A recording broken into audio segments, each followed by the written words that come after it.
l'Union Bordeaux-Bègles et Agen. 4 points séparent pour l'instant les deux clubs au classement. Avantage, vous le voyez, à l'Union Bordeaux-Bègles, toujours devant et surtout hors de cette zone rouge, avec un calendrier a priori plus clément pour les Girondins. Réception aujourd'hui de la Lanterne Rouge, le stade montois, avec un objectif, Laurent Bidault, vous êtes sur place, évidemment, enfin creuser l'écart sur son poursuivant.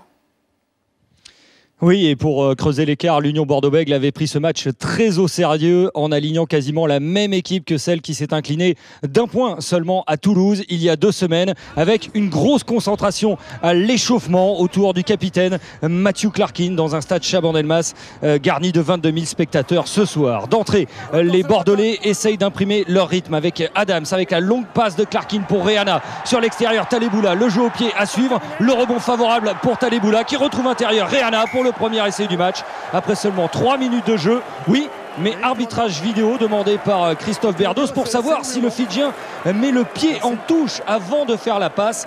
Pas facile de se faire une opinion. Sur cette image arrêtée, il semble que oui, mais après plusieurs minutes de réflexion, l'essai est accordé et Bordeaux-Bègles mène 7-0.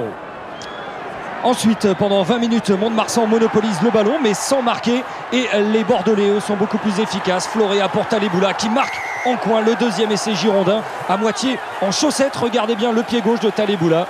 C'est le 8e essai du Fidjien cette saison et le score est de 12-0. La machine bordelaise est lancée. AVI donne pour Delboulbès. Le ballon va sortir rapidement pour Adams.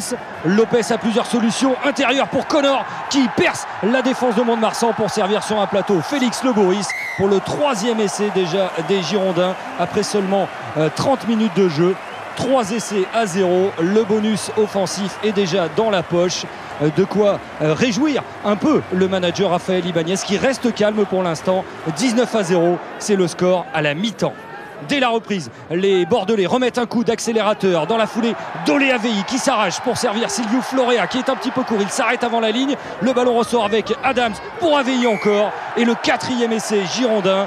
Ça vaut bien quelques petits coucous à la caméra. Le 5e essai de la saison du talonneur samoan AVI. Excellent encore une fois ce soir. Et le score est de 26-0. Et pour fêter Olé AVI, évidemment, la Ola du public bordelais. Les Montois sont vexés, mais ils s'accrochent face à des Girondins réduits à 14 après un carton jaune pour François Tissot. La charge du capitaine de Mont-de-Marsan, Julien Tastet. On est tout près de la ligne. Les Montois s'approchent. Ils vont essayer d'y aller en force avec le ballon ramassé par le talonneur remplaçant Julien Janaudy qui va dans l'embut.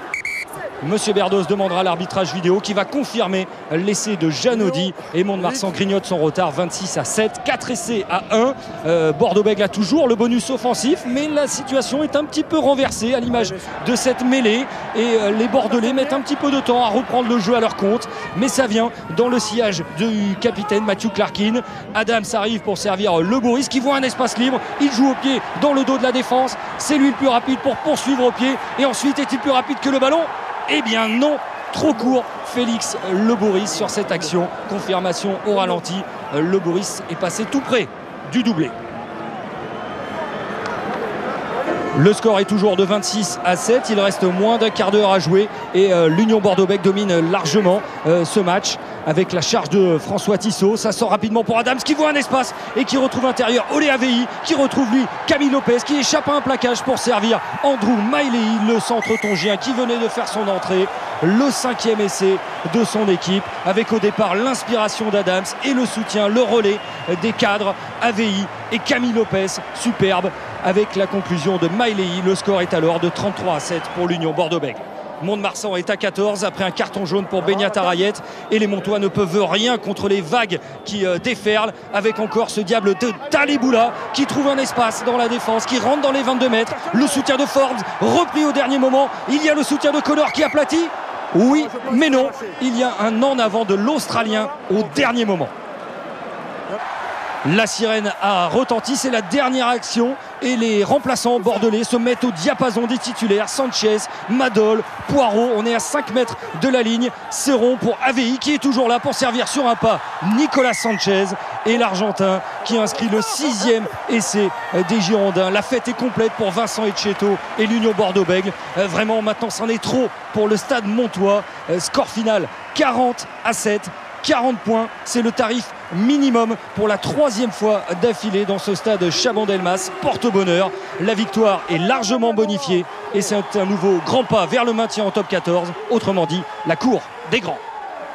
Merci Laurent Bidault, c'est vrai, c'en est trop pour Mont-de-Marsan. En tout cas, c'est officiel.